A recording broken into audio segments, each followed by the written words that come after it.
Hello everyone, मैं आशा करती हूँ आप सभी ठीक होंगे। मैं काजल धामी आप सभी का स्वागत करती हूँ। आज के सेशन आप लोगों के लिए काफ़ी खास सेशन होने वाला है। जैसे कि आप देख सकते हैं, आज के सेशन में मैं आप लोगों के लिए सीटेट साइंस में फिजिक्स, केमिस्ट्री और बायो में पूछे गए जो असर्शन रीज़न वाले क्वेश्चन हैं उनको यहाँ पे डिस्कस करूँगी। यदि आपको असर्शन रीज़न वाले क्वेश्चन को सॉल्व करने में डाउट होता है तो आप इस वीडियो को कंप्लीट देखिएगा।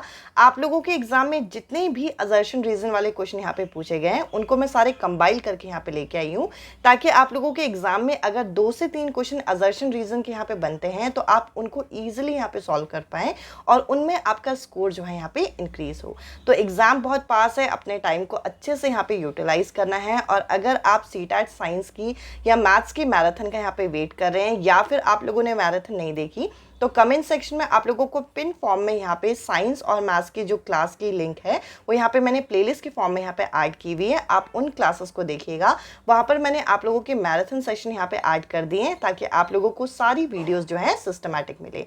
अब मैं आप लोगों के साथ यहाँ पे असर्शन रीजन वाले क्वेश्चन जो है यहाँ पे स्टार्ट करती हूँ और मैं उम्मीद करूँगी कि ये सेशन आपको पसंद आएगा।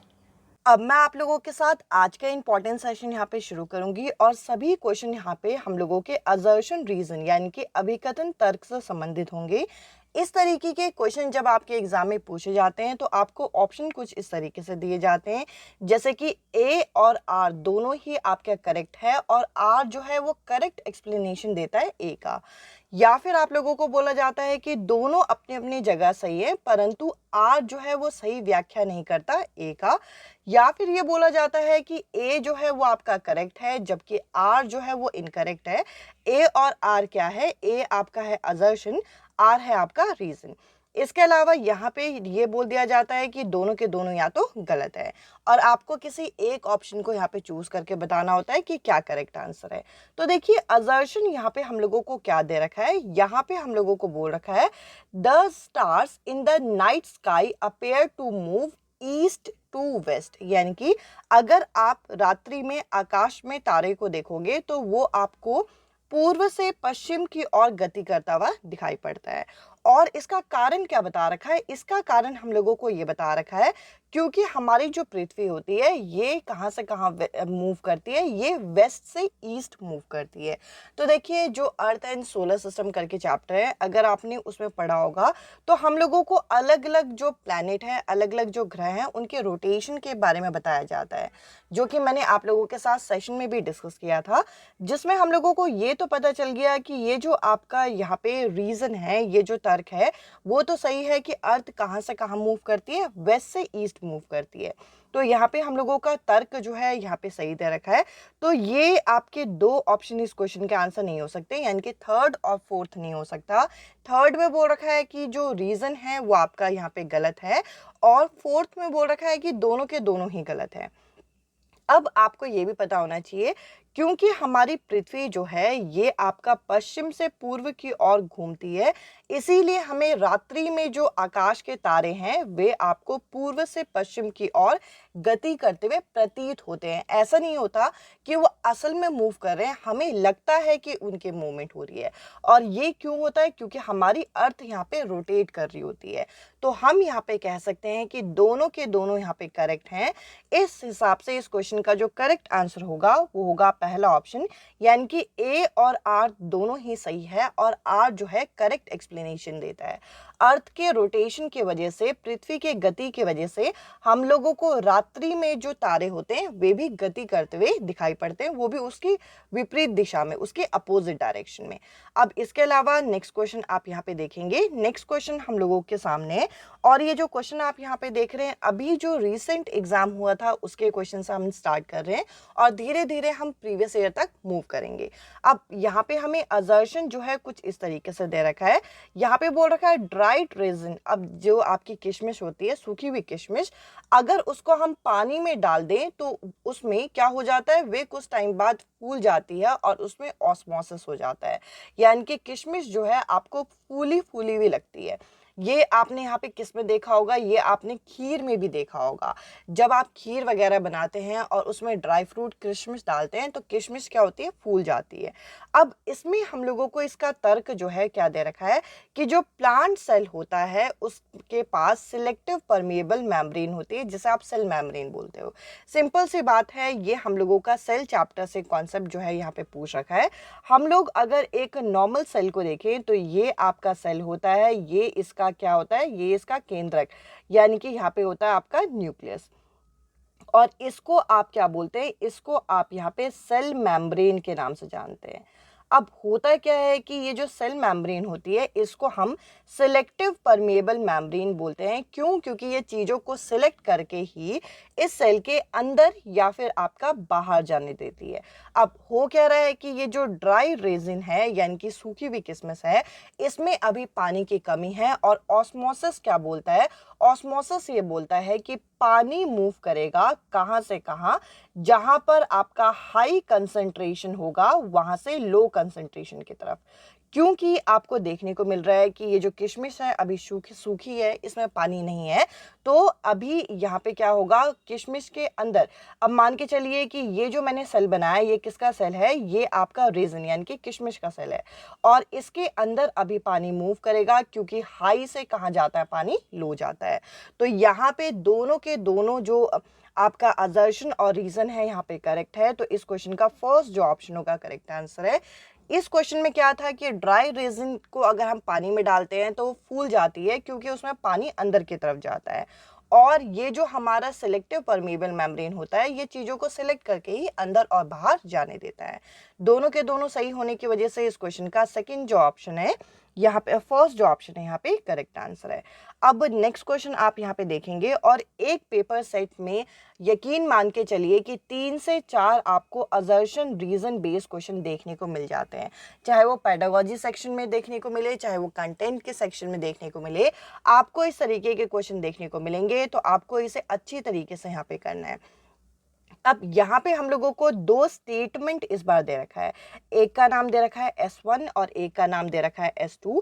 S1 में क्या बोल रखा है, S1 में बोल रखा है जो रेयान है एक संश्लेषित तंतु है, एक सिंथेटिक फाइबर है। अगर हम एनसीईआरटी को पूरी तरीके से फॉलो करें, वैसे तो ये जो रेयान होता है ये आपका सेमी सिंथेटिक माना जाता है।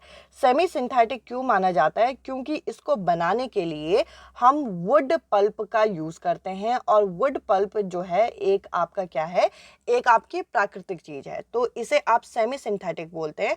बट अगर आप यहाँ पे क्लास 8th की एनसीईआरटी देखते हैं, और क्लास 8th की एनसीईआरटी में हम लोगों को यहाँ पे सिंथेटिक फाइबर करके चैप्टर दे रखा है, उस चैप्टर में हम लोगों को सिंथेटिक फाइबर जो बता रखे हैं उसमें रायन जो है वो मेंशन किया गया है। तो आप लोगों के सीटेट के एग्जामिनर जो हैं, जो पेपर सेट करते हैं, वो स्ट्रिक्टली एनसीईआरटी की एक एक लाइन को फॉलो करते हैं, और अगर हम देखें तो रायन को एक सिंथेटिक फाइबर माना गया है, तो ये स्टेटमेंट यहाँ पे सही है। अब आगे यहाँ पे बोल रखा है Ryan is made without using any natural raw material, यानी कि रेयान जो है वो आपका बिना किसी प्राकृतिक कच्चे माल के प्रयोग के बिना बनाया जाता है। अभी अभी मैंने आपको बताया कि रेयान जो है ये आपका किससे बनाया जाता है, ये आपका वुड पल्प से बनाया जाता है, और वुड पल्प जो है एक प्राकृतिक कच्चा माल माना जाता है। तो ये आपका गलत हो गया और S1 आपका सही हो गया।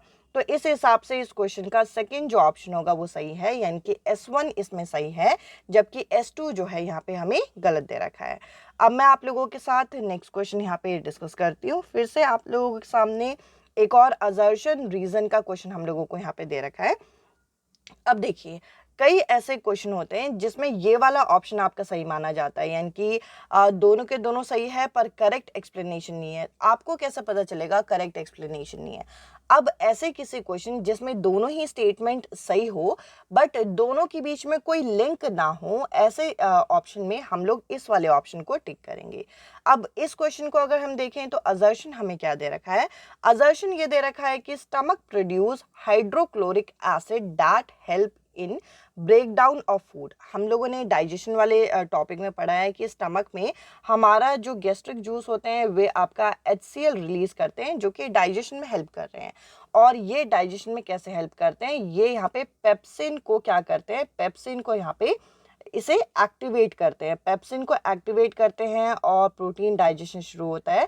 साथ ही साथ ये यहाँ पे जर्म्स को भी किल करते हैं, तो इनका काम हम लोगों को यहाँ पे पता है। तो यहाँ पे असर्शन जो है ये आपका सही दे रखा है। अब आगे यहाँ पे बोल रखा है इसका कारण क्या है। इसका कारण ये है कि digestive juice need an acidic medium to act. अब यहाँ पे अगर हम देखें तो यहाँ पे बोल रखा है कि जो स्टमक है वो हाइड्रोक्लोरिक एसिड प्रोड्यूस करता है ताकि फूड का ब्रेक डाउन हो। और इसका कारण क्या है, हाइड्रोक्लोरिक एसिड क्यों प्रोड्यूस किया जाता है, क्योंकि जो डाइजेस्टिव जूस होते हैं जैसे कि पेप्सिन, ये आपका बिना एसिडिक मीडियम के काम नहीं करते और HCl का काम ही यही है कि ये पेप्सिन को एक्टिवेट करता है। तो दोनों के दोनों यहाँ पे सही होने की वजह से इस क्वेश्चन का फोर्थ जो ऑप्शन है ये करेक्ट आंसर है, यानी कि A and R R true and R is correct explanation of A। अब 4 क्वेश्चन यहाँ पे देखने के बाद आप लोगों के माइंड में एक मिथ बन गया होगा कि कभी भी असर्शन रीजन वाले क्वेश्चन आए तो उसमें हमेशा यही वाला ऑप्शन सही होता है कि करेक्ट एक्सप्लेनेशन है। ऐसा भी नहीं है। आज के इस सेशन में आप लोगों को ये चीज़ भी क्लियर होगी कि ज़रूरी नहीं है कि आपका यहाँ पे जो है दोनों के दोनों करेक्ट स्टेटमेंट इसी टाइप का स्टेटमेंट यहाँ पे करेक्ट हो। अब ये जो क्वेश्चन है आप लोगों का अगस्त के महीने में यानी कि लास्ट ईयर जो पेपर हुआ था उसके अंदर ये पूछा गया है। फिजिक्स का आप लोगों का कॉन्सेप्ट है। अब यहाँ पे बोल रखा है electric current is a vector quantity. अब यहाँ पे हम लोगों को बोल रखा है इलेक्ट्रिक करंट एक वेक्टर क्वांटिटी है। अगर आपको इसका नॉलेज ना हो और वेक्टर क्वांटिटी के बारे में पता हो, वेक्टर क्वांटिटी मतलब क्या, जिसके पास आपके पास मैग्नीट्यूड और डायरेक्शन दोनों होती है। आगे यहाँ पे बोल रखा है कि electric current is a quantity having magnitude as well as direction. अब आप कहोगे कि दोनों के दोनों यहाँ पे सही होना चाहिए था, क्योंकि अगर ये वेक्टर क्वांटिटी है तो ये इसके पास मैग्नीट्यूड डायरेक्शन दोनों होगा। बट यहाँ पे आपका एक्सेप्शन जो है वो यहाँ पे अराइज होता है। अगर आप इसके कॉन्सेप्ट को पढ़ो, और इलेक्ट्रिसिटी चैप्टर मैंने आप लोगों के साथ डिस्कस किया था, तब मैंने बताया था इलेक्ट्रिक करंट जो है आपका वेक्टर नहीं, ये आपका स्केलर क्वांटिटी है। ये आपका किस तरीके की क्वांटिटी है, ये आपका एक स्केलर क्वांटिटी है, जबकि एक्सेप्शन ये है कि इसके पास मैग्नीट्यूड और डायरेक्शन दोनों होता है। इस केस में आपका यहाँ पे जो स्टेटमेंट है यानी कि असर्शन अभिकथन यहाँ पे गलत हो जाएगा। विद्युत धारा क्या है, एक सदिक राशि नहीं है। ये कैसा है, ये स्केलर क्वांटिटी है। तो इस क्वेश्चन का थर्ड जो ऑप्शन है ये करेक्ट होगा, यानी कि ए जो है वह यहाँ पे गलत है, जबकि आर जो है यानी कि आर वाली स्टेटमेंट कि इसके पास मैग्नीट्यूड और डायरेक्शन दोनों होता है, ये यहाँ पे सही है। अब मैं अगले क्वेश्चन को यहाँ पे डिस्कस करूंगी। एक नॉर्मल सा क्वेश्चन था बट मैंने यहाँ पे इसको भी इसमें इंक्लूड कर दिया है। यहाँ पे बोल रखा है कि एक टीचर जो है 3 क्लीन प्लास्टिक कैप्स जो है बॉटल के, वो यहाँ पे बच्चों को देती है ABC करके। और उसमें वो क्या करती हैं कि ये जो कैप्स हैं उसमें यहाँ पे वो क्या कर रही है कि 2 टेबल स्पून जो है 2 टेबल फुल जो है यहाँ पे डिस्टिल वाटर के, और उसमें यहाँ पे हाइड्रोक्लोरिक एसिड जो है पहले वाले बॉटल में फिल करती है, और दूसरे वाले में डिस्टिल वाटर के साथ कास्टिक सोडा डालती है, तीसरे वाले में डिस्टिल वाटर के साथ शुगर को डालती है। अब यहाँ पे तीनों में से पूछा गया है कि किसमें इलेक्ट्रिसिटी जो है वो कंडक्ट होगी। तो सबसे पहले तो आपको ये पता होना चाहिए कि डिस्टिल वाटर जो है इलेक्ट्रिसिटी कंडक्ट नहीं करते। ये आपके क्या होते हैं, ये आपके पुअर कंडक्टर माने जाते हैं। पर अगर हम इसमें कुछ अमाउंट ऐसा डाल दें जो कि इलेक्ट्रिसिटी कंडक्ट करता है तो ये बन जाएंगे। जैसे कि हाइड्रोक्लोरिक एसिड अगर इसमें डाला जाए तो ये जो पहला वाला है ये इलेक्ट्रिसिटी कंडक्ट करेगा। अगर कास्टिक सोडा डालें, कास्टिक सोडा भी एक एसिड है, तो ये भी इलेक्ट्रिसिटी कंडक्ट करेगा। पर जो शुगर सॉल्यूशन है ये आपका बैड कंडक्टर होता है, और यहाँ पे अगर आप देखें तो डिस्टिल वाटर खुद भी इलेक्ट्रिसिटी कंडक्ट नहीं करता। तो इस केस में यहाँ पे इलेक्ट्रिसिटी कंडक्ट नहीं होगी, किसमें, सी में, और यहाँ पे ए और बी दोनों में होगी। क्यों? क्योंकि डिस्टिल वाटर तो किसी में भी इलेक्ट्रिसिटी कंडक्ट नहीं करता, पर जो इसमें हाइड्रोक्लोरिक अम्ल डाल रहे हैं या फिर कास्टिक सोडा डाल रहे हैं उसकी वजह से इलेक्ट्रिसिटी जो है वो उत्पन्न होगी। इस क्वेश्चन का सेकंड जो ऑप्शन है यहाँ पे करेक्ट आंसर है। अब देखिए नेक्स्ट क्वेश्चन हम लोगों के सामने क्वेश्चन नंबर यहाँ पे 7 है, जिसके अंदर हम लोगों को बोल रखा है read the statement below and choose the correct option. इनमें से करेक्ट ऑप्शन आपको चूज करना है। दो स्टेटमेंट दे रखी है S1 और S2 की फॉर्म में, जरा हम यहाँ पे पढ़ के देखते हैं। यहाँ पे बोल रखा है we will not experience any gravitational force on the surface of the moon. अब हम लोगों को यहाँ पे पहली स्टेटमेंट में बोल रखा है कि चांद की सतह पे हम गुरुत्वाकर्षण बल अनुभव नहीं करेंगे। तो ये स्टेटमेंट यहाँ पे होती है गलत, क्योंकि यहाँ पर भी आपको ग्रेविटेशनल फोर्स यानी कि गुरुत्वाकर्षण बल जो है वो देखने को मिलेगा, पर यहाँ पर ये कम होता है अर्थ के कंपैरिजन में। अगर हम यहाँ पे पृथ्वी से तुलना करें तो ग्रेविटी यहाँ पे कम होती है, क्योंकि इसका मास भी यहाँ पे अर्थ से कम होता है। तो सिंपल सी बात है कि ये हम बिल्कुल भी नहीं कह सकते कि हम एक्सपीरियंस ही नहीं करेंगे, हम एक्सपीरियंस करेंगे पर एक्सपीरियंस यहाँ पे कम किया जाएगा। आगे यहाँ पे बोल रखा है there is no oxygen on the surface of moon, यानी कि चांद की सतह पर ऑक्सीजन नहीं है। ये स्टेटमेंट यहाँ पे सही है। तो अगर हम दोनों स्टेटमेंट को कंपेयर करें तो ये जो S1 है वो आपका क्या है, S1 यहाँ पे हम लोगों को इनकरेक्ट दे रखा है, जबकि S2 जो है यहाँ पे करेक्ट है। इस क्वेश्चन का तीसरा जो ऑप्शन है यहाँ पे करेक्ट आंसर होगा। अब मैं आप लोगों के साथ नेक्स्ट क्वेश्चन यहाँ पे डिस्कस करती हूँ। कोल एंड पेट्रोलियम चैप्टर से यहाँ पे जो है क्वेश्चन पूछ रखा है, इसमें बोल रखा है कि इनमें से कौन सा ऑप्शन जो है आपको करेक्ट दे रखा है, और इसमें हमें असर्शन यानी कि अभिकथन और यहाँ पे विवेचन यहाँ पे दे रखा है। इसका कारण, अब पेट्रोलियम को हम ब्लैक गोल्ड बोलते हैं, ये तो आपने पढ़ा होगा कि इसे यहाँ पे काला सोना बोला जाता है। अब काला सोना बोलने का कारण क्या है, क्योंकि गोल्ड जो है ये आपका एक्सपेंसिव होता है, ये आपका महंगा होता है, और यहाँ पे पेट्रोलियम जो है काले रंग का होता है, इसीलिए इसे ब्लैक गोल्ड बोलते हैं, क्योंकि पेट्रोलियम भी जो है वो लिमिटेड अमाउंट में है और महंगा होता है। अब यहाँ पे इसका कारण क्या बता रखा है, deposit of petroleum are found in black soil, यानी कि जो पेट्रोलियम के भंडार है वो काली मृदा में पाए जाते हैं, इसीलिए इसे काला सोना बोला जाता है। ये जो रीज़न है यहाँ पे वो गलत है।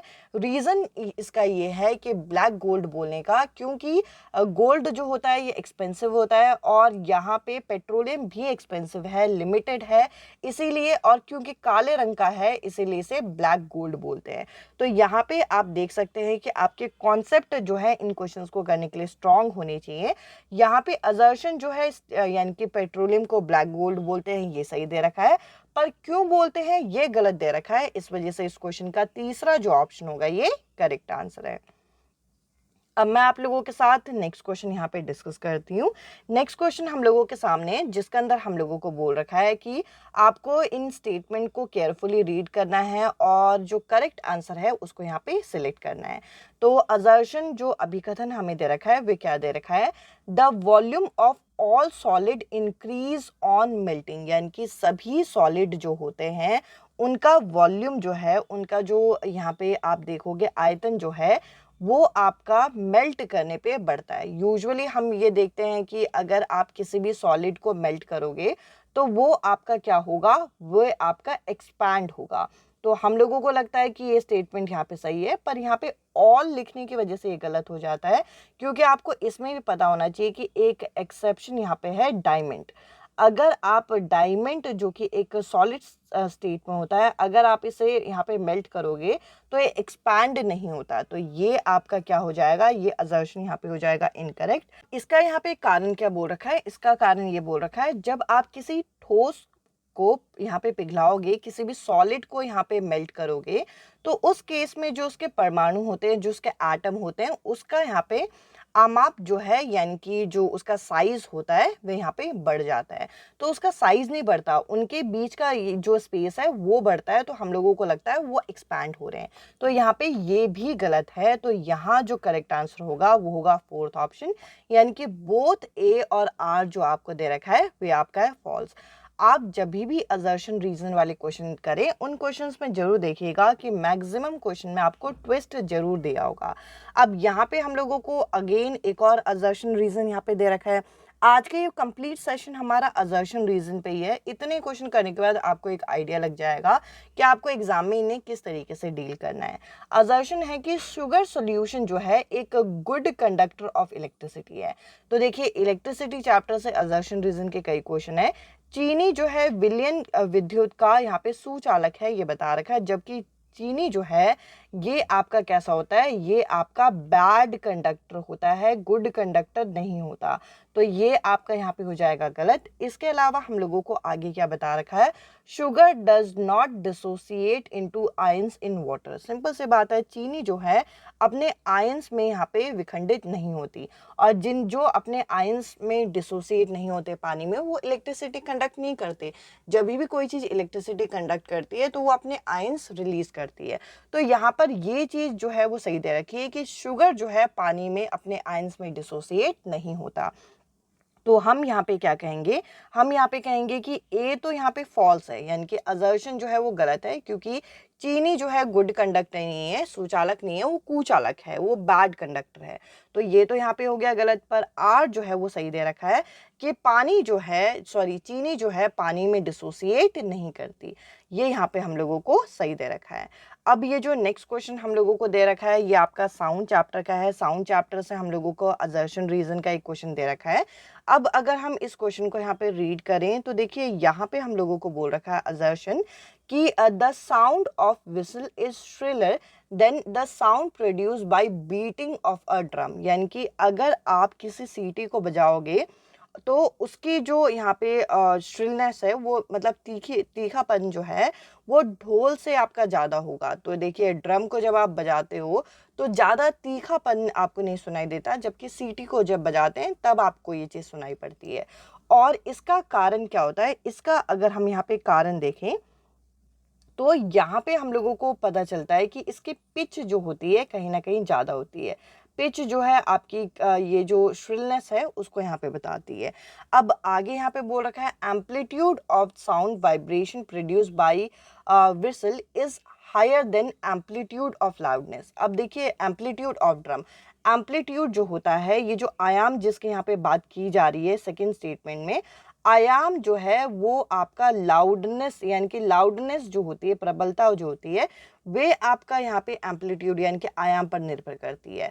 और अगर हम इसकी बात करें, असर्शन की बात करें, असर्शन में हम लोगों को एक सीटी और एक यहाँ पे ढोलक की बात की गई है। और यहाँ पे जो सीटी होती है इसका पिच ज़्यादा होता है, ना कि एम्पलीट्यूड ज़्यादा होता है। तो हम यहाँ पे कहेंगे कि जो सीटी होती है वे आपकी श्रिल आवाज़, यानी कि एक श्रिल आवाज़ जो है, ध्वनि जो है निकालती है ड्रम के कंपैरिजन। ये बिल्कुल सही है। पर इसका कारण ये नहीं है कि, और इसका कारण ये तो बिल्कुल भी नहीं है कि इसका एम्पलीट्यूड ज़्यादा होता है। इसका क्या ज़्यादा होता है, इसकी आवृत्ति ज़्यादा होती है, इसकी फ्रीक्वेंसी ज़्यादा होती है। तो ये यहाँ पे गलत दे रखा है। तो इस स्टेटमेंट में हम यहाँ पे क्या कहेंगे कि ए जो है वो आपका ट्रू है, जबकि आर जो है वो आपका असत्य है, वो आपका इनकरेक्ट है। अब मैं आप लोगों के साथ नेक्स्ट क्वेश्चन यहाँ पे डिस्कस करूंगी। असर्शन रीजन अलग अलग चैप्टर से पूछे गए हैं। अब यहाँ पे हम लोगों को जो सिंथेटिक फाइबर वाला चैप्टर है उससे असर्शन रीजन यहाँ पे पूछा गया है, जिसके अंदर हम लोगों को असर्शन क्या दे रखा है, जो पॉलिएस्टर जो है cloth dry faster than the cotton cloth. यानी कि पॉलिएस्टर के जो कपड़े हैं वो सूती कपड़े से अधिक शीघ्रता से सूखते हैं और ड्राई होते हैं, बता रखा है। आगे बोल रखा है कि synthetic fibre absorb less water. Simple सी बात है कि ये पानी कम एब्जॉर्ब करते हैं, इसीलिए जल्दी सूख जाते हैं। तो दोनों के दोनों सही हैं। और अगर हम कारण भी देखें तो कारण भी यहाँ पे सही तरीके से व्याख्या कर रहा है। तो हम यहाँ पे क्या कहेंगे कि यहाँ पे आपका जो फर्स्ट ऑप्शन है यहाँ पे करेक्ट आंसर है। अब नेक्स्ट क्वेश्चन हम लोगों के सामने है, जिसके अंदर अब हमारे सामने मेटल एंड नॉन मेटल का क्वेश्चन है। यहाँ पे हमें बोल रखा है फॉस्फोरस को हम केरोसिन के अंदर स्टोर करते हैं, जो कि गलत है। केरोसिन के अंदर सोडियम या पोटेशियम को स्टोर किया जाता है, जबकि फॉस्फोरस जो है वो आपका क्या है, एक अधातु है। ये जो अधातु है ये आपका एक नॉन मेटल है, और ये जो नॉन मेटल है इसे मैं NM लिख रही हूँ। और इस नॉन मेटल को हम किसके अंदर स्टोर करते हैं, इसको हम पानी के अंदर स्टोर करते हैं। क्योंकि पानी से ये अभिक्रिया नहीं दिखाता। जो नॉन मेटल होते हैं पानी से और साथ ही साथ आपका एसिड से अभिक्रिया नहीं दिखाते, और क्योंकि ये पानी से अभिक्रिया नहीं दिखाता इसी वजह से फॉस्फोरस को हम पानी के अंदर स्टोर करते हैं, ना कि केरोसिन के अंदर। तो हमें इतना पता चल गया कि असर्शन जो है वो गलत दे रखा है। अब आगे बोल रखा है phosphorus catch fire if it expose in air. Simple सी बात है, इसे पानी के अंदर स्टोर करके इसीलिए रखा जाता है क्योंकि अगर इसे पानी के अंदर स्टोर करके ना रखा जाए और ये हवा के संपर्क में आएगा तो आग पकड़ लेगा। तो ये यहाँ पे सही है। तो हम कहेंगे कि इसमें असर्शन जो है वो आपका क्या है, वो आपका यहाँ पे है गलत, जबकि कारण जो है आर जो है वो सही दे रखा है। तो इस हिसाब से इस क्वेश्चन का थर्ड जो ऑप्शन होगा ये करेक्ट आंसर है। इसमें देखिए आपके कॉन्सेप्ट जो है वो तो क्लियर हो ही रहे हैं, साथ ही साथ असर्शन रीजन की प्रैक्टिस भी आप लोगों की हो रही है। अब हम लोगों को यहाँ पे नेक्स्ट क्वेश्चन दे रखा है जिसके अंदर हम लोगों को असर्शन क्या दे रखा है कि मांसाहारी यानी कि जो कार्निवोर्स होते हैं उनके कंपैरिजन में जो आपके शाकाहारी होते हैं यानी कि हर्बीवोर्स होते हैं उनका जो छोटी आंत होती है यानी कि जो आपका स्मॉल इंटेस्टाइन होता है वे लंबा होता है as compared to carnivore. Simple सी बात है कि हर्बीवोर्स जो होते हैं ये आपके क्या करते हैं, ग्रास ईटिंग एनिमल को कहते हैं, जो कि क्या करते हैं, जिनको आप रुमिनेंट के नाम से जानते हो। और ये जो रुमिनेंट्स होते हैं ये आपका किसको डाइजेस्ट करते हैं, ये आपके सेल्यूलोज को डाइजेस्ट करते हैं। और सेल्यूलोज जो होता है ये आपका डाइजेस्ट करने में डिफ़िकल्ट होता है। तो ऐसे केस में हमारी बॉडी खुद ब खुद यहाँ पे अडेप्ट हुई है, और अडेप्टेशन में आपका देखने को क्या मिला है कि हमारा जो स्मॉल इंटेस्टाइन है हर्बीवोर्स का वो आपका बड़ा होता है एज़ कम्पेयर टू कार्निवोर, जो प्योर तरीके से यहाँ पे जो आपके मांसाहारी होते हैं उनके कंपैरिजन में। और इसका कारण यही है कि जो सेल्यूलोज ये जो हर्बीवोर्स खाते हैं वे आपका क्या होता है, वे आपका पाचन करने में ज़्यादा डिफ़िकल्टी उसमें होती है एज़ कम्पेयर टू मीट यानी कि मांस। तो इस हिसाब से आप देखेंगे कि दोनों ही ऑप्शन एक दूसरे से लिंक कर रहे थे। तो यहाँ पे जो करेक्ट आंसर होगा वो होगा आपका फर्स्ट ऑप्शन। इसके अलावा नेक्स्ट क्वेश्चन आप यहाँ पे देखेंगे जिसके अंदर हम लोगों को फिर से एक इलेक्ट्रिसिटी चैप्टर का क्वेश्चन दे रखा है। बहुत सारे क्वेश्चन इस टाइप के आते हैं आपके पेपर में। यहाँ पे हमें बोल रखा है tap water is a good conductor of electricity. आपने देखा होगा कि दो तरीके का पानी होता है जो हम यहाँ पे लैब में देखते हैं। एक होता है आपका टैप वाटर जो नल का पानी होता है, और एक होता है डिस्टिल वाटर। अब जो डिस्टिल वाटर होता है ये आपका क्या होता है, ये आपका यहाँ पे बैड कंडक्टर होता है, इसमें आपके फ्री आयंस नहीं होते। जबकि टैप वाटर जो होता है गुड कंडक्टर होता है क्योंकि इसमें फ्री आयंस होते हैं। इनमें यहाँ पे इम्प्योरिटी होती है जो कि किस फॉर्म में होती है, डिजॉल्व सॉल्ट के फॉर्म में इम्प्योरिटी होती है, जिसकी वजह से इलेक्ट्रिसिटी जो है वो कंडक्ट होती है। तो आपको यहाँ पे देख के क्लियर हो गया होगा कि इस क्वेश्चन का फर्स्ट जो ऑप्शन है करेक्ट आंसर है कि जो आपका टैप वाटर होता है वे क्या है, जो आपका नल का पानी है ये विद्युत का सुचालक है। साथ ही साथ नल के पानी में यहाँ पे आपको घुलनशील लवण के रूप में यहाँ पे अशुद्धियाँ जो है वो देखने को मिलेंगी, जिसकी वजह से इनकी वजह से इलेक्ट्रिसिटी जो है यहाँ पे कंडक्ट होती है।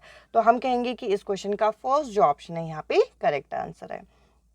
अब मैं आप लोगों के साथ नेक्स्ट क्वेश्चन डिस्कस करूंगी। सेम इसी टाइप का क्वेश्चन है जिसमें बोल रखा है salt solution is a good conductor of electricity. तो सॉल्ट इलेक्ट्रिसिटी को कंडक्ट करता है ये तो हमें पता है, साथ ही साथ इसमें फ्री आयंस होते हैं इस वजह से इलेक्ट्रिसिटी को कंडक्ट करता है। तो ये बिल्कुल सेम टू सेम टाइप का क्वेश्चन जो अलग साइड पेपर में यहाँ पे पूछा गया था, और इसी तरीके के क्वेश्चन आपके एग्जामिनर यहाँ पे फ्रेम करते हैं। अब हम लोगों से गैसेस से रिलेटेड एक क्वेश्चन यहाँ पे पूछ रखा है जिसके अंदर हम लोगों को असर्शन क्या बोल रखा है, gas diffuse very fast with other gas.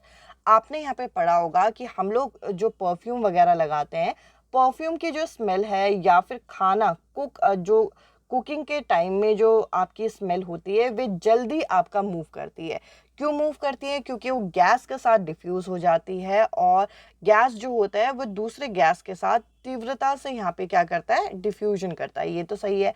और अगर हम यहाँ पे देखें तो इसका कारण हमें क्या बता रखा है, क्योंकि गैस के पास यहाँ पे इंटरमॉलिक्यूलर स्पेस ज़्यादा होता है। अब देखिए स्पेस ज़्यादा होता है, इसी वजह से ये मूवमेंट जल्दी कर पाते हैं। जहाँ पर स्पेस ज़्यादा होगा वहाँ पर मूवमेंट होगी, और अगर यहाँ पे स्पेस लेस होता तो ये जल्दी डिफ्यूज़ नहीं कर पाती। तो यहाँ पे दोनों चीज़ें एक दूसरे के साथ लिंक कर रही हैं। तो हम लोग कहेंगे इस क्वेश्चन का फर्स्ट जो ऑप्शन है करेक्ट आंसर है, यानी कि both A and R are true, और आर जो है वो करेक्ट एक्सप्लेनेशन देगा। अब आपको कैसे पता चलेगा कि करेक्ट एक्सप्लेनेशन है या नहीं है? अगर पहले वाला जो स्टेटमेंट दे रखा है उसको आप जब यहाँ पे वेरीफाई कर रहे हो तो दूसरी वाली बात अगर यहाँ पे रिपीट हो रही है तो यहाँ पे उन दोनों का लिंक यहाँ पे बैठा होता है। अब इसके अलावा नेक्स्ट क्वेश्चन हम लोगों के सामने जिसके अंदर क्या बोल रखा है, यहाँ पे हम लोगों को सिंथेटिक फाइबर वाले चैप्टर से क्वेश्चन पूछ रखा है। और आप एक चीज देखेंगे, कुछ ऐसे कॉमन चैप्टर होते हैं जहां से असर्शन रीजन के क्वेश्चन बनते हैं, तो आपको उन चैप्टर के कॉन्सेप्ट तो बहुत अच्छे से पता होने चाहिए। अब यहाँ पे बोल रखा है कि सिंथेटिक फाइबर जो है ड्राई होते हैं जल्दी कॉटन क्लोथ से। अभी हमने एक क्वेश्चन में किया था तो ये वाला स्टेटमेंट यहाँ पे सही है। अब आगे हमें बोल रखा है कि synthetic fibre have large spores, यानी कि सिंथेटिक फाइबर में लार्ज पोर्स होते हैं, ये यहाँ पे गलत है। सिंथेटिक फाइबर में लार्ज पोर्स नहीं होते, वो आपके स्मॉल पोर्स होते हैं, छोटे छोटे पोर्स होते हैं। और जो लार्ज पोर्स होते हैं ये किस में होते हैं? लार्ज पोर्स आपको कॉटन के कपड़े में मिलेंगे। और इसी वजह से हमें यहाँ पे समर सीजन में बोला जाता है कि आप क्या करो, कॉटन के कपड़े पहनो। क्यों पहनो? क्योंकि उसमें पोर्स आपके बड़े होते हैं और स्वेट जो होगा वो जल्दी इवेपोरेट होगा। तो इस तरीके से यहाँ पे हमें कॉटन के क्लोथ जो है वो सजेस्ट किए जाते हैं। तो यहाँ पे ये जो लार्ज लिखा हुआ है इसकी जगह क्या होना चाहिए था? स्मॉल। तो आपको ये पता चल गया कि रीजन जो है वो गलत है जबकि असर्शन जो है यहाँ पे सही है। तो इस हिसाब से इस क्वेश्चन का कौन सा ऑप्शन यहाँ पे सही होगा? इस क्वेश्चन का हमारा थर्ड ऑप्शन सही होगा, यानी कि ए इज ट्रू और आर जो है वहाँ पे फॉल्स दे रखा है। अब अगला यहाँ पे क्वेश्चन है, अगला सेम यहाँ पे हम लोगों को क्वेश्चन दे रखा है। सॉरी 18 ही क्वेश्चन मैंने यहाँ पे खोल रखा है। अब मैं आप लोगों के साथ नेक्स्ट क्वेश्चन यहाँ पे डिस्कस करती हूँ। अभी देखिए मेटल और नॉन मेटल का एक और क्वेश्चन यहाँ पे आ गया है जिसका अंदर बोल रखा है सोडियम को यहाँ पे पानी में स्टोर करते हैं। अभी थोड़ी देर पहले फॉस्फोरस का था, फॉस्फोरस को यहाँ पे पानी में स्टोर किया जाता है। जबकि अगर हम सोडियम की बात करें तो सोडियम को किस में स्टोर किया जाता है? सोडियम को यहाँ पे केरोसिन में स्टोर किया जाता है। और केरोसिन में क्यों स्टोर किया जाता है? क्योंकि वो ऑक्सीजन के साथ विगरसली रिएक्ट करते हैं। तो यहाँ पे वाटर लिखने की वजह से असर्शन तो हो जाएगा गलत, जबकि कारण जो है कि सोडियम जो है वो तीव्रता से ऑक्सीजन से अभिक्रिया करता है, ये यहाँ पे सही है। तो हम कहेंगे कि यहाँ पे ए जो है वो गलत है जबकि आर सही है। तो हम लोगों का फोर्थ ऑप्शन यहाँ पे सही होगा कि ए जो है वो आपका फॉल्स है जबकि आर जो है वो आपका ट्रू है। अब हम नेक्स्ट क्वेश्चन यहाँ पे डिस्कस करते हैं। अब हम लोगों को यहाँ पे क्या बोल रखा है कि carnivore like tiger have much more longer small intestine as compared to herbivore। अब यहाँ पे अगर हम देखें तो अभी मैंने आप लोगों को बताया था, इसी क्वेश्चन का रिवर्स क्वेश्चन यहाँ पे आ गया। यहाँ पे मैंने बताया था जो यहाँ पे जो शाकाहारी होते हैं, जो आपके हर्बीवोर्स होते हैं, उनका स्मॉल इंटेस्टाइन जो है ये आपका लार्ज होता है। और लार्ज होने का कारण क्या था कि ये सेल्यूलोज को डाइजेस्ट करते हैं और सेल्यूलोज जो है डिफिकल्ट होता है डाइजेस्ट करने में। तो यहाँ पे असर्शन तो साफ साफ हम लोगों को यहाँ पे गलत दे रखा है क्योंकि हर्बीवोर्स का स्मॉल इंटेस्टाइन बड़ा होता है। इसका कारण क्या बोल रखा है कि meat is much more difficult to digest than cellulose. ये भी यहाँ पे गलत है क्योंकि मीट जो है वो आपका सेल्यूलोज से अधिक यहाँ पे डिफिकल्ट होता है डाइजेस्ट करने में, ये यहाँ पे गलत है। जबकि सेल्यूलोज को डिफिकल्टी होती है और ह्यूमन तो सेल्यूलोज डाइजेस्ट कर भी नहीं पाते। तो यहाँ पे हम कहेंगे कि दोनों के दोनों आपका इनकरेक्ट हो जाएंगे। उसी क्वेश्चन का रिवर्स क्वेश्चन यहाँ पे हम लोगों को बना के दे दिया। अब मैं आप लोगों के साथ नेक्स्ट क्वेश्चन यहाँ पे डिस्कस करती हूँ जिसके अंदर हम लोगों को क्या बोल रखा है। इसके अंदर ये बोल रखा है a copper wire is a good conductor of electricity. हमारी इलेक्ट्रिकल वायर जो होती हैं वो कॉपर वायर की बनाई जाती हैं, तो ये यहाँ पे आपका सही है। अब नेक्स्ट स्टेटमेंट में क्या बोल रखा है कि all good conductor of heat are good conductor of electricity. तो देखिए हम ऐसे बोलते हैं good conductor of heat and electricity, यानी कि कुछ सब्सटेंस आपके हीट और इलेक्ट्रिसिटी के यहाँ पे गुड कंडक्टर होते हैं, सुचालक होते हैं। पर हर यहाँ पे सब्सटेंस, हर कोई चीज जो हीट के गुड कंडक्टर हो वो इलेक्ट्रिसिटी के भी गुड कंडक्टर हो, ये जरूरी नहीं है। तो यहाँ पे ये जो स्टेटमेंट होगा ये आपका यहाँ पे इनकरेक्ट हो जाएगा। और इस हिसाब से हम कहेंगे कि ए जो है वो आपका ट्रू है और आर जो है यहाँ पे फॉल्स है। इसके अलावा नेक्स्ट क्वेश्चन हम लोग यहाँ पे देखते हैं। यहाँ पे हम लोगों को क्या बोल रखा है कि gas diffuse very faster with other gas. इस तरीके का एक स्टेटमेंट हम ऑलरेडी कर चुके हैं और इसका कारण हम लोगों को क्या बोल रखा है, इसका कारण ये बोल रखा है गैस पार्टिकल जो है क्योंकि काफ़ी फास्ट मूव करते हैं। सिंपल सी बात है, आपका किचन यहाँ पे है और आप लोगों का रूम यहाँ पे है। हम लोगों को रूम में बैठे बैठे पता चल जाता है कि किचन में क्या बन रहा है क्योंकि वहाँ से जो स्मेल होती है वे गैस के थ्रू डिफ्यूज़ होकर हम तक आ जाती है। अब वो क्यों आती होगी? क्योंकि उनकी स्पीड ज़्यादा है। और स्पीड ज़्यादा क्यों है? क्योंकि पिछले क्वेश्चन की तरह इनके बीच में जो इंटरसेल्युलर स्पेस होता है वे आपका क्या होता है, वे आपका यहाँ पे ज़्यादा होता है। तो अगर आप देखेंगे कि तो दोनों के दोनों चीज़ें लिंक हो रही हैं तो हमारा फर्स्ट जो ऑप्शन होगा यहाँ पे करेक्ट आंसर है। इसके अलावा नेक्स्ट क्वेश्चन आप यहाँ पे देखेंगे, इस क्वेश्चन में कई बारी हम लोगों को कंफ्यूजन होती है तो हम लोगों को इस क्वेश्चन को यहाँ पे ध्यान से समझना है। यहाँ पे बोल रखा है read the following statement and choose the correct response. इसमें से करेक्ट रिस्पॉन्स क्या है? यहाँ पे बोल रखा है there is no frictional force acting on a stationary object. हम लोगों को लगता है कि ये वाला जो स्टेटमेंट है, ये वाला स्टेटमेंट आपका क्या है, गलत है। क्यों यहाँ पे गलत लगता है ये वाला स्टेटमेंट जबकि आपका करेक्ट है? ये वाला स्टेटमेंट हम लोगों को लगता है कि रुकी हुई चीज पे तो यहाँ पे हम लोगों का स्टैटिक घर्षण लगता है। अब स्टैटिक फ्रिक्शन आपका कब लगता है ये भी सुनिए।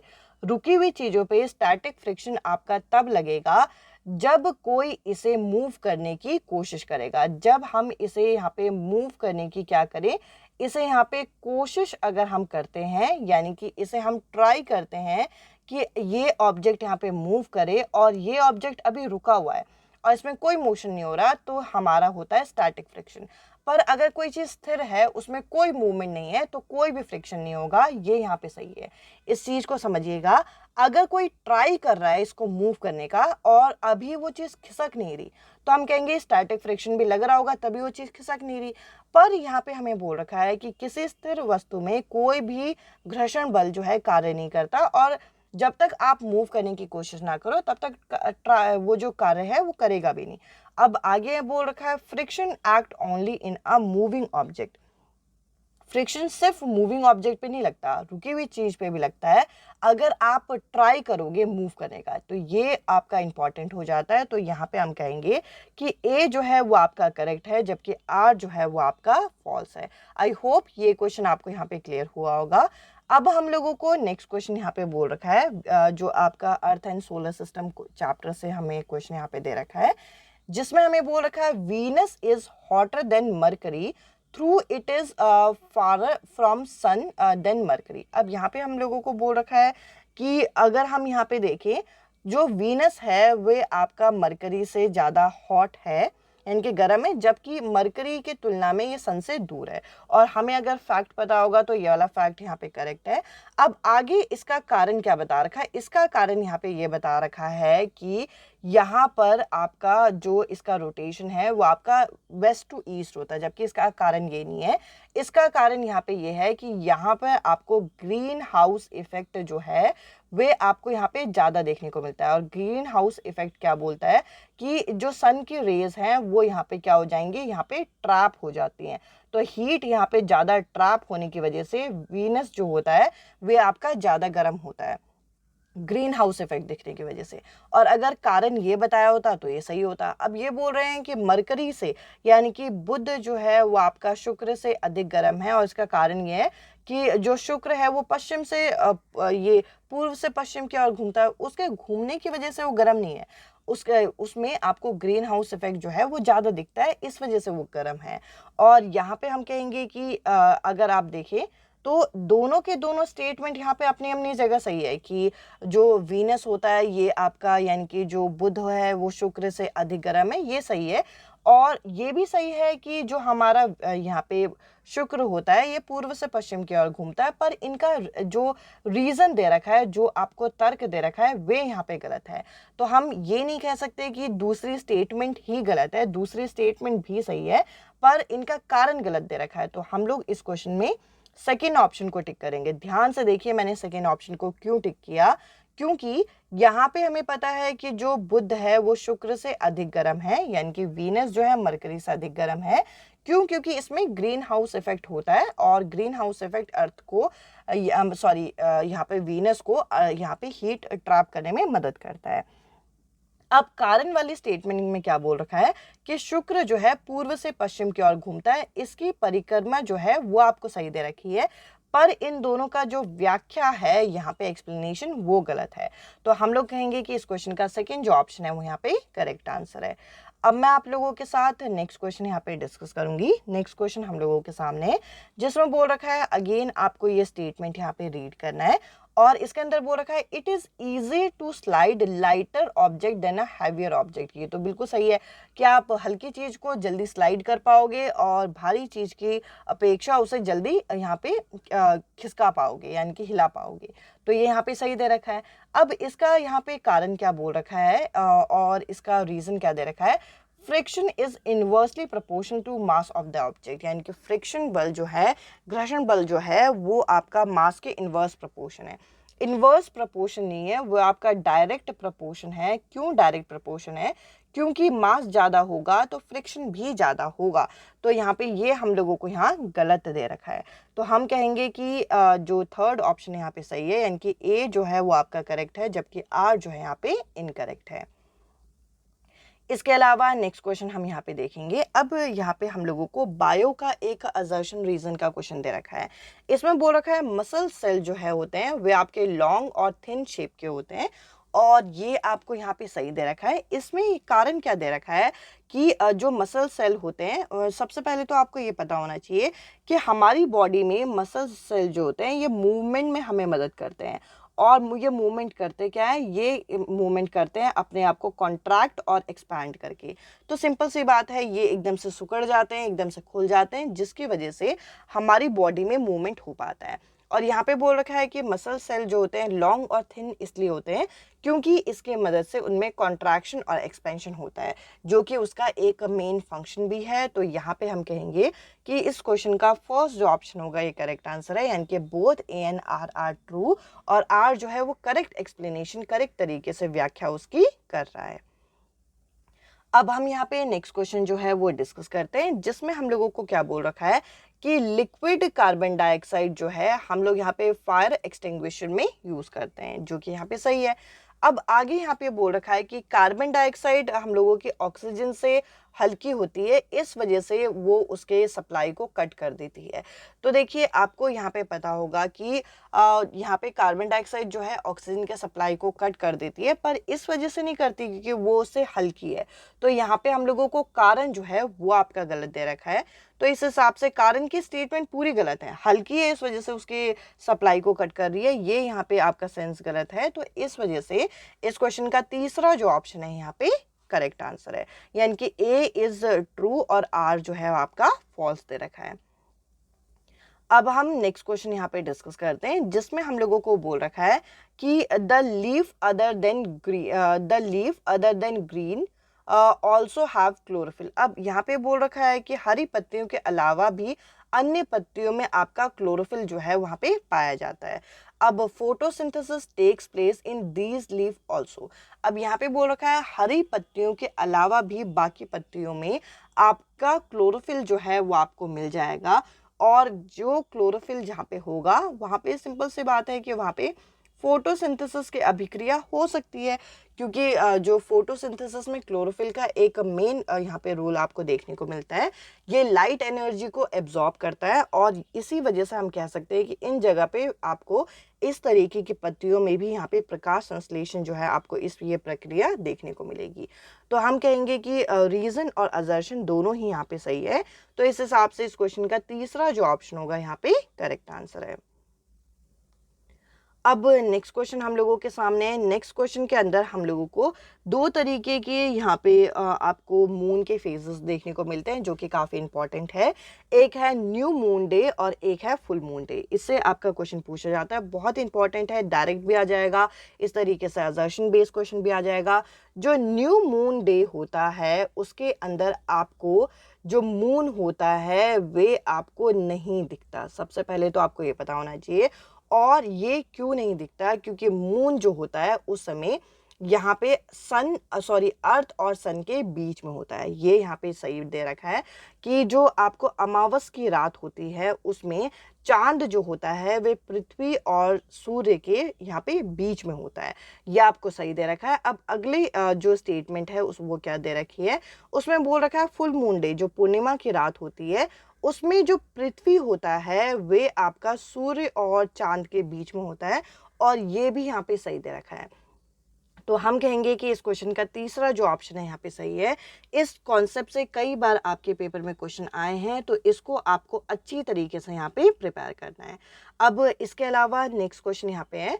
नेक्स्ट क्वेश्चन हम लोगों के सामने है जिसके अंदर बहुत अच्छा सा क्वेश्चन दे रखा है। लाइट चैप्टर का एक क्वेश्चन है जिसमें आपको यहाँ पे एक कॉन्सेप्ट जो है वो भी यहाँ पे पता होना चाहिए।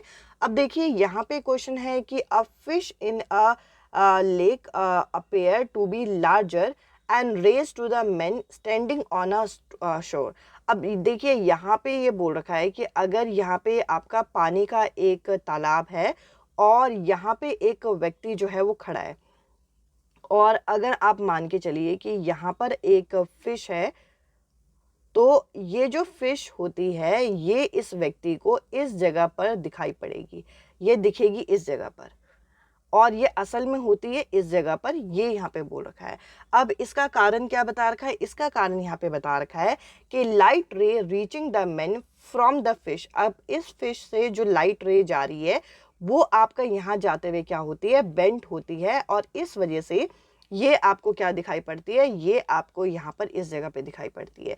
सिंपल सी बात है कि लाइट का जो आपका रिफ्रैक्शन का कॉन्सेप्ट है वो यहाँ पे लगता है, क्योंकि आपको पता है कि ये आपका है रेयरर मीडियम, ये आपका है डेंसर मीडियम, और जब रेयरर मीडियम से डेंसर मीडियम में लाइट जाती है तो आपको देखने को मिलता है कि लाइट इस तरीके से आपका बेंड होती है, और लाइट के बेंडिंग की वजह से ही हम लोगों को जो पानी के अंदर की चीज़ों का पोजीशन जो है वो आपको चेंज देखने को मिलता है।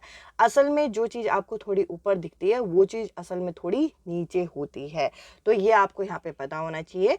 तो यहाँ पर दोनों ही चीज़ें जो हैं वो आपको सही दे रखी है कि लाइट रे जो होती है वे आपका बेंट होके इंसान तक पहुंच रही है, इस वजह से वो चीज़ थोड़ा सा बड़ी और वो चीज़ थोड़ा से ऊपर आपके नज़र आ रही है। और इस कॉन्सेप्ट को अगर हम प्रैक्टिकली जाने तो इसे हम रिफ्रैक्शन ऑफ लाइट के नाम से जानते हैं। तो हम कहेंगे कि इस क्वेश्चन का फर्स्ट जो ऑप्शन है यानी कि both A and R are true, दोनों ही अपनी अपनी जगह सही है। लाइट बेंट होती है, इसको रिफ्रैक्शन बोलते हैं, और इसी की वजह से हमें वो चीज़ जो है वो मछली जो है वो आपकी थोड़ी बड़ी और वो आपको ऊंची जगह पे वो प्रतीत होती है, वो असल में थोड़ी नीचे होती है। इसके अलावा नेक्स्ट क्वेश्चन अब मैं आपके साथ यहाँ पे डिस्कस करती हूँ। आसान से यहाँ पे क्वेश्चन है, इसके अंदर हमें बोल रखा है जो इलेक्ट्रोमैग्नेट होता है जिसको आप इस तरीके से यहाँ पे तैयार करते हैं। ये मेरा यहाँ पे हो गया इलेक्ट्रोमैग्नेट जो कि मैं यहाँ पे तैयार कर रही हूँ, और इस इलेक्ट्रोमैग्नेट में जब आप इलेक्ट्रिसिटी पास करते हो तो इस तरीके की मैग्नेटिक फील्ड जो है यहाँ पे बनती है। अब ये जो इलेक्ट्रोमैग्नेट है ये एक टेम्परेरी मैग्नेट है। टेम्परेरी मैग्नेट क्यों है, क्योंकि जब तक आप ये सेल यहाँ पे लगाओगे तब तक ये आपका मैग्नेटिक प्रॉपर्टी जो है आपको दिखाएगा, तो ये यहाँ पे सही है। It is a weak magnet. अब अगर हमने खुद बनाया है तो हम इसे यहाँ पे स्ट्रॉन्ग भी बना सकते हैं और इसे वीक भी बना सकते हैं जैसा हमें चाहिए। तो सिंपल सी बात है कि ये यहाँ पे आपको गलत दे रखा है, तो इस हिसाब से इस क्वेश्चन का क्या यहाँ पे करेक्ट आंसर होगा, इस क्वेश्चन का यहाँ पे करेक्ट आंसर होगा कि ए जो है वो आपको ट्रू दे रखा है जबकि आर जो है यहाँ पे फॉल्स दे रखा है। अब मैं आप लोगों के साथ नेक्स्ट क्वेश्चन यहाँ पे डिस्कस करती हूँ जो आपका हीट चैप्टर है, जो आपका फ्लेम वाला टॉपिक है, उससे यहाँ पे क्वेश्चन पूछ रखा है। अब अगर हम इस क्वेश्चन को रीड करें तो यहाँ पे बोल रखा है कि in order to melt gold, अगर एक सोने को पिघलाने के लिए गोल्ड स्मिथ जो है, जो सुनार है, वे धातु की पाइप का उपयोग करता है और उसको क्या करता है, उसको यहाँ पे जो यहाँ पे आउटर मोस्ट जोन होता है उसको यहाँ पे उस जगह पर उसे मेल्ट करता है। सिंपल सी बात है। तो यहाँ पे आपको पता होना चाहिए कि अगर हम एक कैंडल फ्लेम जो है ये बनाएं तो कैंडल फ्लेम में आपके 3 जोन होती है। सबसे पहले आउटर मोस्ट जोन होती है, फिर आपकी मिडल जोन होती है, फिर आपकी इनर मोस्ट जोन होती है। जो आउटर मोस्ट जोन होती है उसका यहाँ पे कंप्लीट कंबशन होता है और कंप्लीट कंबशन के साथ साथ वे आपकी सबसे हॉटेस्ट पार्ट होती है।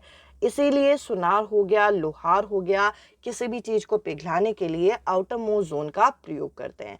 अब ये तो मैंने आपको कॉन्सेप्ट बता दिया, इसका कारण क्या बता रखा है? इसका कारण ये बता रखा है कि जो आउटर मोस्ट जोन है वो सबसे पास में है और ज़्यादा हॉट नहीं होती, इसीलिए वो उसका प्रयोग कर रहा है। ये यहाँ पे गलत दे रखा है। आउटर मोस्ट जोन सबसे ज़्यादा हॉट होती है, उसमें कंप्लीट कंबशन आपको देखने को मिलता है, और इस वजह से इस क्वेश्चन का जो करेक्ट आंसर होगा वो होगा आपका थर्ड ऑप्शन, यानी कि ए जो है वो आपका ट्रू है, जबकि आर जो यहाँ पे दे रखा है वह आपका फॉल्स है। अब हम नेक्स्ट क्वेश्चन यहाँ पे डिस्कस करते हैं, जिसमें हमें एक असर्शन दे रखा है और उसको कौन सा ऑप्शन सपोर्ट करता है, उसको कौन सा ऑप्शन जो है उसके समर्थन में हम लोगों को ये बताना है।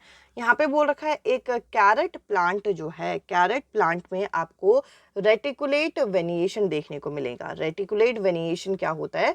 दो तरीके के आपके पैटर्न होते हैं, दो तरीके के वेनिएशन आपको देखने को मिलते हैं। एक देखने को मिलता है पैरेलल और एक देखने को मिलता है आपका रेटिकुलेट। अब दोनों में फ़र्क क्या होता है जरा हम डायग्रामेटिकली देखेंगे। रेटिकुलेट इस तरीके का आपका दिखाई पड़ता है, जबकि आप पैरेलल को देखोगे तो पैरेलल इस तरीके का लंबवत इस तरीके का देखने को मिलता है। और ये जो पैरेलल है ये आपको घास के पौधे में देखने को मिलेगा, और ऐसे पौधों में जो जड़ होगी, जो रूट होगी, वो कैसे होगी? घास के पौधे की जड़ कैसे होती है? तो आप कहेंगे कि रेशेदार होती है, फाइब्रस होती है, तो इसमें फाइब्रस रूट होगी। और रेटिकुलेट जो वेनिएशन होगा इसके रूट कैसे होंगे? इसके रूट आपके टैप रूट होंगे, यानी कि एक मेन रूट और उससे यहाँ पे इस तरीके से एक मेन रूट और इस तरीके से उसमें रूट निकल रहे हैं, जबकि फाइब्रस रूट जो होगा पूरी तरीके से इस तरीके का होता है। तो यहाँ पे पहला ही ऑप्शन इसको सपोर्ट करेगा कि इस तरीके के पौधे में, यानी कि कैरेट के पौधे में, यहाँ पे गाजर के पौधे में आपके रेटिकुलेट वेनिएशन के साथ साथ टैप रूट होगा, फाइब्रस रूट इसमें नहीं होता है। इसके अलावा कोई भी रिलेशन हम ये नहीं बोलेंगे, इसके में हम ये नहीं बोल सकते कि इसमें सारे जो लीफ होंगे वो रेटिकुलेट वेनिएशन के होंगे। हम ये बोलेंगे कि जो रेटिकुलेट वेनिएशन होता है उसमें आपके टैप रूट जो होते हैं वे आपको देखने को मिलते हैं। तो इस हिसाब से इसका फर्स्ट जो ऑप्शन है वो करेक्ट आंसर है।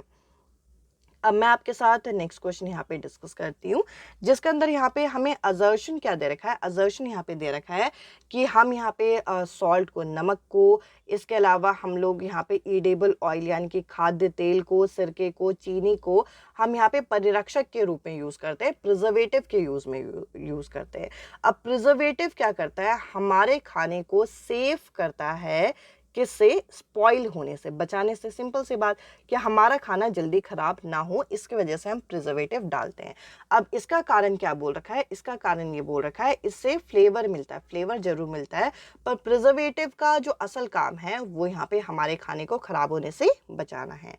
तो यहाँ पे ये जो कारण है वो गलत हो जाएगा, तो असर्शन जो है वो सही है।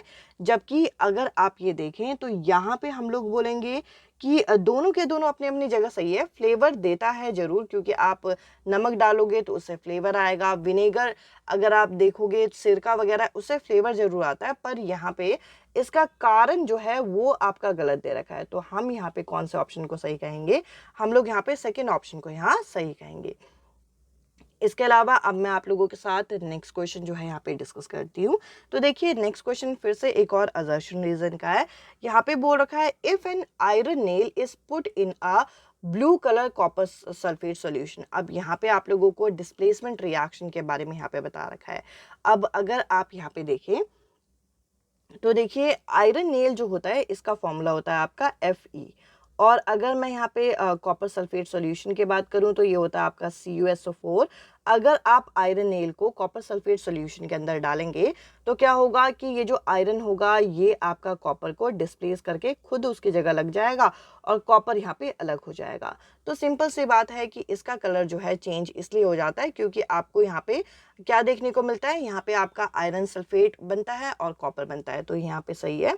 अब यहाँ पे बोल रखा है the reactivity of copper is greater then iron, तो ये तो बिल्कुल ही गलत है। आयरन की रिएक्टिविटी, सॉरी, कॉपर की रिएक्टिविटी अगर ज़्यादा होती आयरन से तो ये आपका कलर चेंज होता ही नहीं। तो यहाँ पे हम लोग कहेंगे कि इस क्वेश्चन का तीसरा जो ऑप्शन है वो करेक्ट आंसर है, यानी कि असर्शन जो है आपका सही है, जबकि रीज़न जो है आपका फॉल्स है। अब हम नेक्स्ट क्वेश्चन को यहाँ पे डिस्कस करते हैं, जिसके अंदर ये बोल रखा है कि presence of starch in leaf indicate the presence of photosynthesis.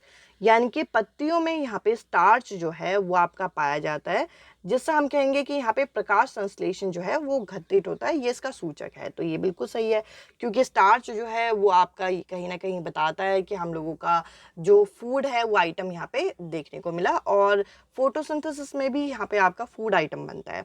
अब आगे बोल रखा है कि कार्बोहाइड्रेट जो है वो आपका फॉर्म होता है फोटोसिंथेसिस के दौरान, जो कि गेट कन्वर्टेड इनटू स्टार्च, जो कि स्टार्च में कन्वर्ट हो जाता है। सिंपल सी बात है कि फोटोसिंथेसिस के दौरान कार्बोहाइड्रेट बनता है, जो कि अल्टीमेटली स्टार्च में कन्वर्ट होगा, और इसी वजह से स्टार्च टेस्ट करने पे हमें पता चलता है कि फोटोसिंथेसिस हुआ है। तो यहाँ पे हम कहेंगे कि इस क्वेश्चन का क्या यहाँ पे करेक्ट आंसर है। इस क्वेश्चन का यहाँ पे पहला ऑप्शन करेक्ट होगा कि दोनों ही सही है और सही तरीके से यहाँ पे व्याख्या की गई है। इसके अलावा नेक्स्ट क्वेश्चन हम यहाँ पे डिस्कस करते हैं, जिसके अंदर हम लोगों को क्या बोल रखा है। इसके अंदर हम लोगों को अब 4 अलग अलग स्टेटमेंट या फिर 4 अलग अलग असर्शन जो है यहाँ पे दे रखे हैं।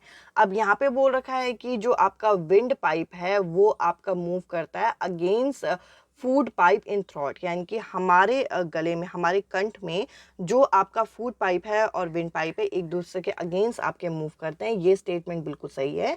अगला है कि the flap like valves is present in the throat, हमारे गले में एक वेल्स जो है वो आपका प्रेजेंट होती है, जो कि कहीं ना कहीं फूड पाइप और विंड पाइप को मिक्स नहीं होने देती। तो ये यहाँ पे सही है।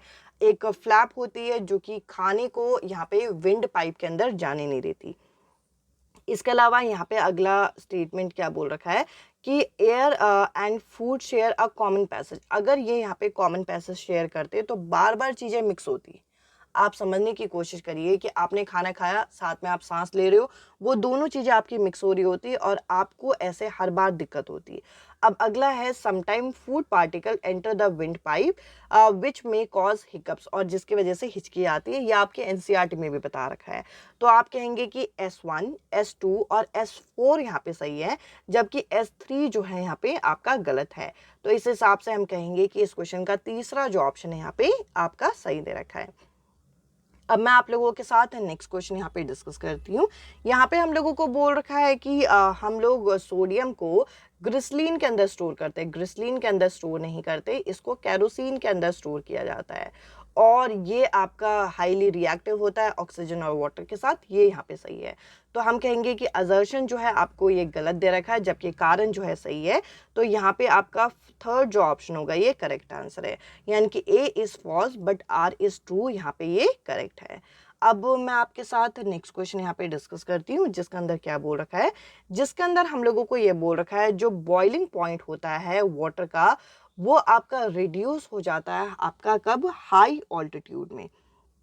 यानी कि अगर आप कभी भी कहीं ऊंचाई में जाओगे तो किसी भी चीज़ का बॉइलिंग पॉइंट जो है वो आपका क्या होता है, वे आपका कम हो जाता है।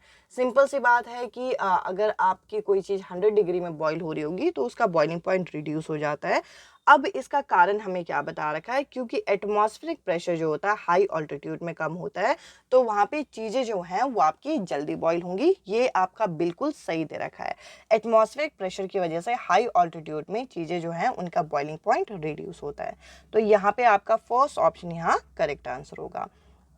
इसके अलावा अब हम यहाँ पे नेक्स्ट क्वेश्चन जो है वो डिस्कस करते हैं, जिसके अंदर यहाँ पे बोल रखा है कि पॉलीएस्टर। अब देखिए पॉलीएस्टर वर्ड जो है वो आपका किस तरीके से बना है। पॉली का मतलब होता है मैनी, और एस्टर जो है एक सिंगल यूनिट है, और एस्टर कई सारे एस्टर को मिलके पॉलीएस्टर बना हुआ है। अब यहाँ पे बोल रखा है पॉलीएस्टर जो है एक रिपीटेड चेन है एस्टर का, ये सही है, और जिसमें आपको इसके कैरेक्टरिस्टिक स्मेल जो है वो आपको फ्रूटी स्मेल देखने को मिलेगा। आपने एस्टर के बारे में सुना होगा कि ये स्वीट स्मेलिंग सब्सटेंस होता है जो कि परफ्यूम बनाने के भी काम आता है। ये यहाँ पे सही है। अब अगर हम देखें तो एस्टर जो है वो आपका कार्बन, हाइड्रोजन और ऑक्सीजन से बना होता है, जिसके पास कैटिनेशन प्रॉपर्टी होती है कार्बन की, जिसकी वजह से लॉन्ग चेन बनती है। सिंपल सी बात है कि एस्टर के अंदर कार्बन जो है प्रेजेंट होता है, और कार्बन के पास कैटिनेशन प्रॉपर्टी है, और कैटिनेशन प्रॉपर्टी बोलती है कि लॉन्ग से लॉन्ग चेन आपकी बन सकती है, और इसी वजह से ये जो एस्टर है वो आपका पॉलीएस्टर आपका ईजिली बन पाता है। तो यहाँ पे हम कहेंगे कि इस क्वेश्चन का फर्स्ट जो ऑप्शन है ये यहाँ पे करेक्ट आंसर है। इसके अलावा अब मैं आप लोगों के साथ नेक्स्ट क्वेश्चन यहाँ पे डिस्कस करती हूँ। नेक्स्ट क्वेश्चन हम लोगों को क्या बोल रखा है, पेंगुइन के बारे में यहाँ पे दे रखा है।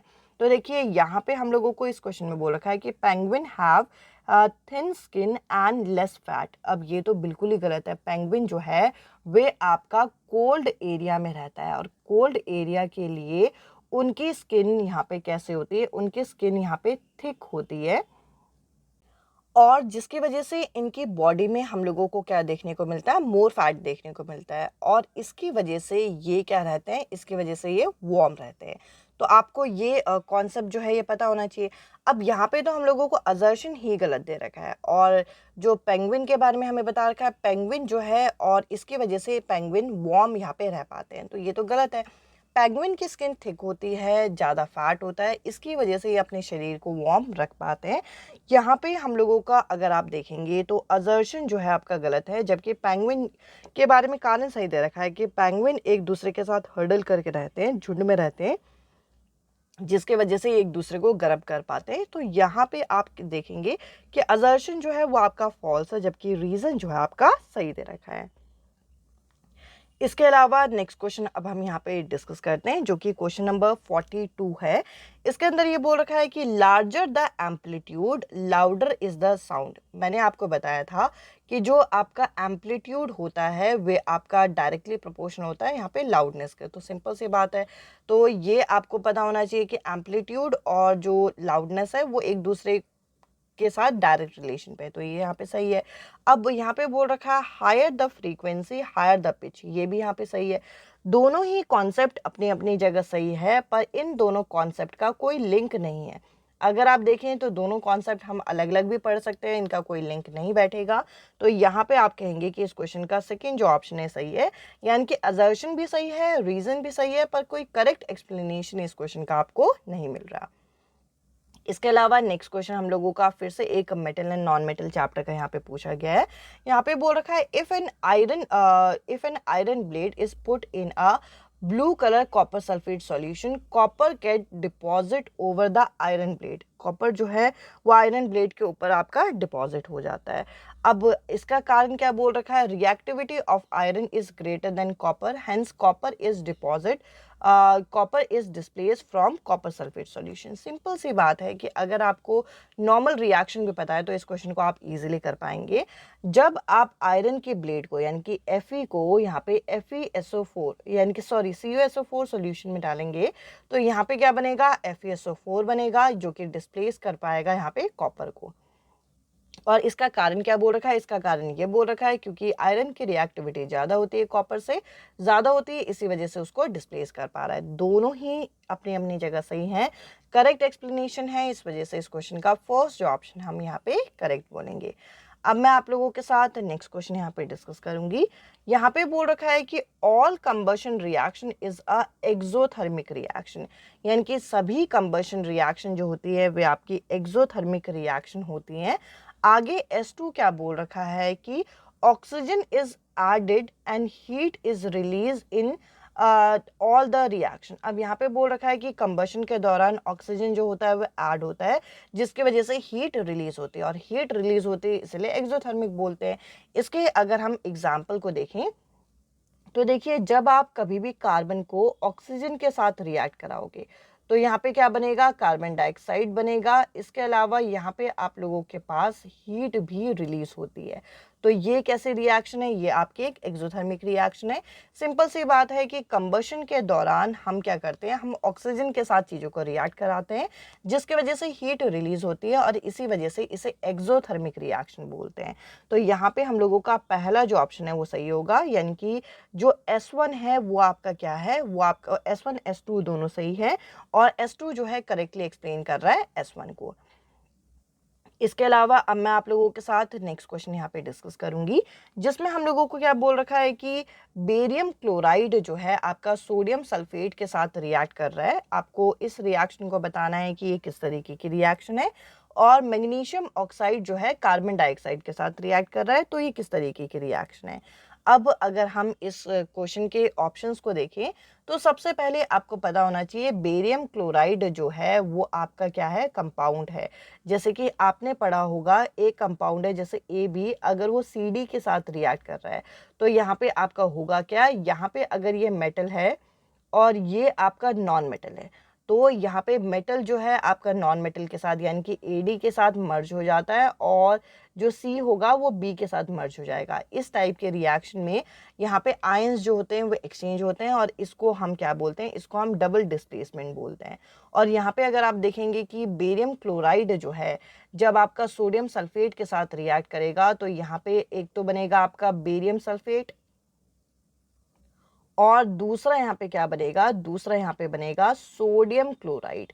तो ये यहाँ पे अपने आयंस एक दूसरे के साथ एक्सचेंज कर रहे हैं तो यहाँ पे डबल डिस्प्लेसमेंट हो रहा है। और अगर ये जो आपका यहाँ पे मैग्नीशियम ऑक्साइड है, अब ये जो मैग्नीशियम ऑक्साइड है मैंने यहाँ पे बनाया है, ये अगर यहाँ पे CO2 के साथ रिएक्ट कराता है तो यहाँ पे क्या बनेगा, यहाँ पे आपका ये मैग्नीशियम कार्बोनेट यहाँ पे जो है फॉर्म करेगा। तो इस हिसाब से हम यहाँ पे कहेंगे कि यहाँ पे आपका क्या हो रहा है, कॉम्बिनेशन हो रहा है, यानी कि दोनों चीज़ें मिक्स हो रही हैं। इस हिसाब से क्योंकि यहाँ पे आप लोगों का पास क्या बनेगा, आप लोगों के पास यहाँ पे मैग्नीशियम कार्बोनेट बनेगा तो ये एक सिंगल सब्सटेंस है जिसमें कॉम्बिनेशन में आपका फॉर्म होता है। तो हम कहेंगे इस क्वेश्चन का आपका सेकंड जो ऑप्शन है यहाँ पे करेक्ट आंसर है। इसके अलावा नेक्स्ट क्वेश्चन आप यहाँ पे देख पाएंगे जिसके अंदर हम लोगों को क्या बोल रखा है कि दो स्टेटमेंट दे रखी हैं और करेक्ट स्टेटमेंट आपको यहाँ पे पहचानना है। Physical change are always reversible, हमेशा रिवर्सिबल नहीं होते। अगर आप एक पेपर को यहाँ पे हम कट करेंगे तो उसके बाद उस पेपर को वैसे हम ज्वाइन नहीं कर सकते, तो ये रिवर्स नहीं हो सकता। तो ये आपका हमेशा रिवर्सिबल नहीं होता, हमेशा रिवर्सिबल होता है पर हमेशा नहीं होता। अब आगे बोल रखा है no new product is form in a physical change, ये यहाँ पे सही है कि कोई नया प्रोडक्ट यहाँ पे आपका फिजिकल चेंज में नहीं बनता। तो हम कहेंगे इस क्वेश्चन का कौन सा ऑप्शन सही है, इस क्वेश्चन का फोर्थ ऑप्शन सही है कि S1 जो है आपका फॉल्स है जबकि S2 जो है यहाँ पे ट्रू है। अब हमारे सामने नेक्स्ट क्वेश्चन यहाँ पे है कि हम लोगों को असर्शन रीजन कुछ इस तरीके से दे रखा है। यहाँ पे बोल रखा है growth and branching of the root in A and B horizon is advantageous for absorption of water and mineral। अब यहाँ पे बोल रखा है कि A होरिजन और B होरिजन में जो आपकी ग्रोथ होती है, ब्रांचिंग की जो ब्रांचेस वगैरह निकलती है वो यहाँ पे absorption of water and mineral में मदद करती है। आपने ए होरिजन बी होरिजन सॉइल का पढ़ा होगा, उसमें जो रूट्स वगैरह अलग से निकल रही होती है वो एक तरीके से वाटर एंड मिनरल के एब्जॉर्प्शन में मदद करती है। और ए और बी होरिजन जो होते हैं वो रिच होते हैं वाटर मिनरल के और इसी वजह से जब वहाँ से रूट्स जाएंगी तो वहाँ पे वाटर जल्दी एब्जॉर्ब होगा। तो सिंपल सी बात है कि दोनों चीज़ें एक दूसरे को लिंक कर रही हैं। तो हम यहाँ पे कहेंगे कि इस क्वेश्चन का आपका कौन सा ऑप्शन सही है, इस क्वेश्चन का फर्स्ट ऑप्शन सही है कि दोनों के दोनों आपके सत्य हैं और S2 जो है वो आपका करेक्ट एक्सप्लेनेशन यहाँ पे दे रहा है S1 की। तो आई होप ये आपको क्वेश्चन यहाँ पे क्लियर हुआ होगा। अब मैं आपके साथ यहाँ पे नेक्स्ट क्वेश्चन जो है वो डिस्कस करती हूँ जिसके अंदर हम लोगों को क्या बोल रखा है, यहाँ पे बोल रखा है blood flow in only one direction in arteries, blood जो है एक ही डायरेक्शन में फ्लो करता है, ये यहाँ पे सही है।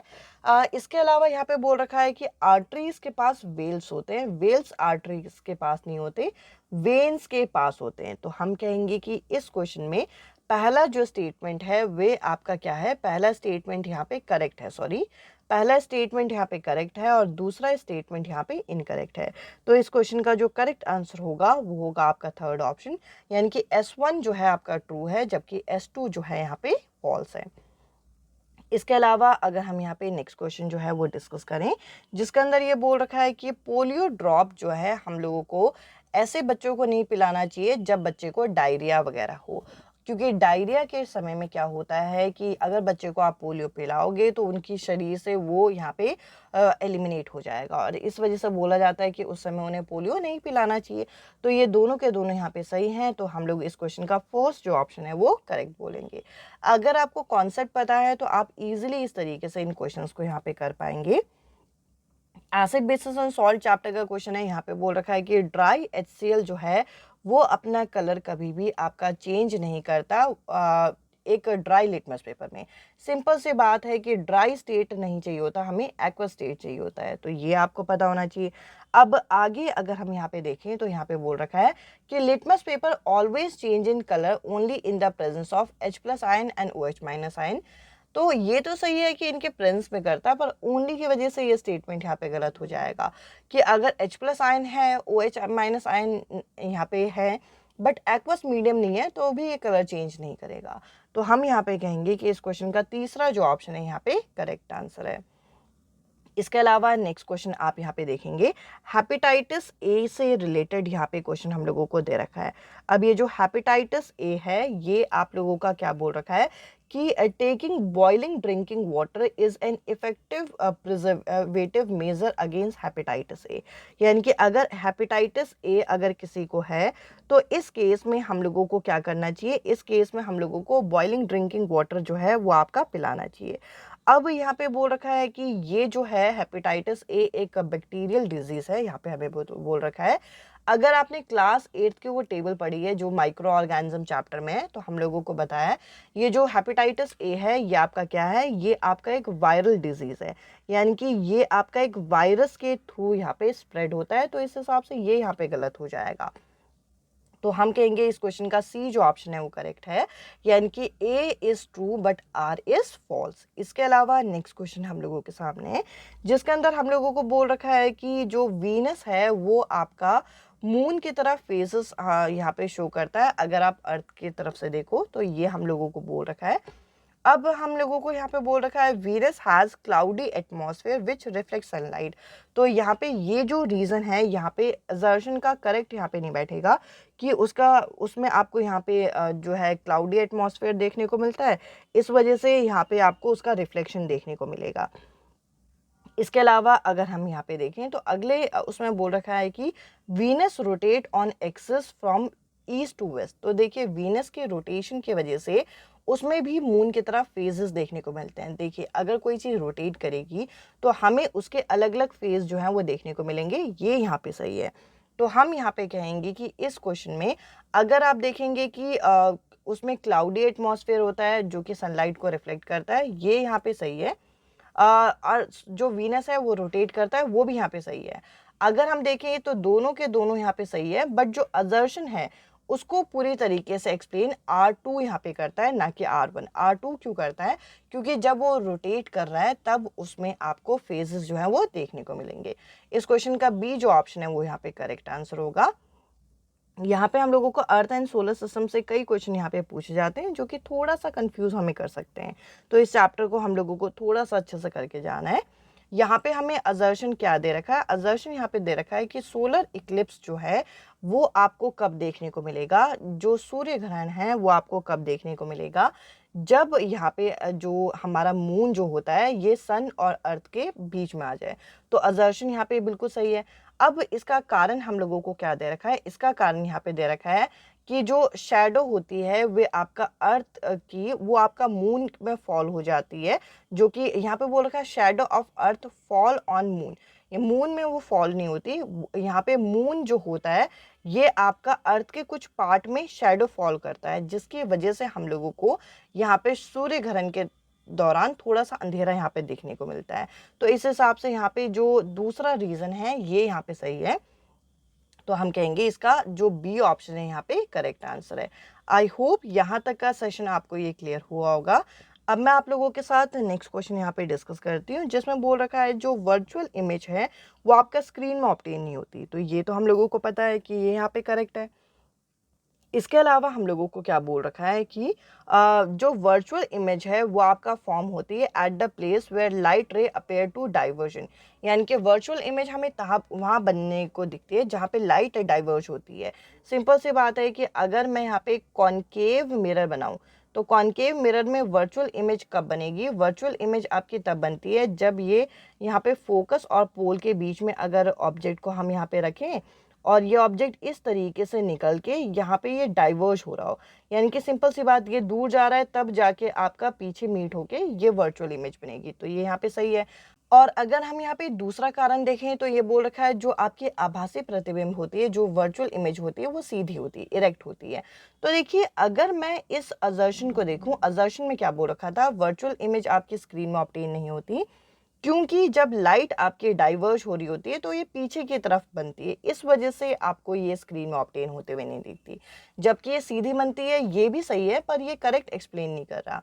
तो यहाँ पे आपका जो फर्स्ट ऑप्शन होगा ये सही है, यानी कि R1 और R2 दोनों अपनी अपनी जगह सही है, पर R1 जो है वो आपका ये जो असर्शन है उसको सही तरीके से व्याख्या कर रहा है। अब मैं आपके साथ नेक्स्ट क्वेश्चन यहाँ पे डिस्कस कर रही हूँ। ये क्वेश्चन आज के सेशन में मैंने आपके साथ डिस्कस किया। तो ये जो लास्ट क्वेश्चन है ये आपका यहाँ पे होमवर्क क्वेश्चन है। आई होप ये सेशन आपको पसंद आया होगा। आज के सेशन में इतना ही। अब मैं आपसे मिलती हूँ अगले सेशन में अगले टॉपिक के साथ। Bye bye, take care.